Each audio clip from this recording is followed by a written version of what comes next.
Hello and welcome to BREC's morning service on a virtual basis for Sunday 30th August. Today the weather is variable and it will either rain or it won't.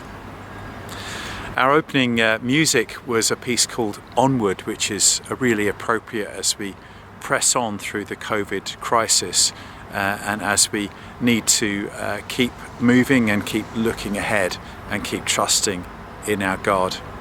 By the way, do you know where that piece of music comes from? I'll let you know later. Might surprise you. That was followed by what I would call as a modern psalm, and it's from Coldplay. And I've no idea what level of faith or spirituality lies behind it, but it reflects the need for some external help, for protection against dark forces, for an end to violence, and the need for love and the need not to be alone. And that's all relevant today and in our changing situation, whether it's COVID, the racial tensions in America, or the need for church to regain fellowship.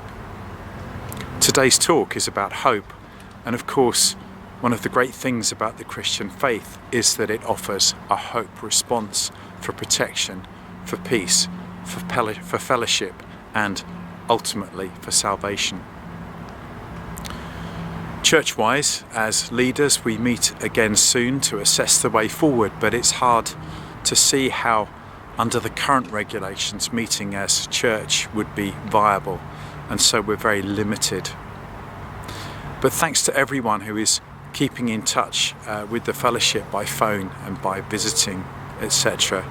Let's keep praying, let's keep worshipping as we can virtually and keep in touch with each other. And if you're wondering how someone is or what's happening in their life, then pick up the phone and call them and talk to them. And by the way, most of us have access to smartphones, so get those phones out and record some messages and publish them to encourage the rest of us.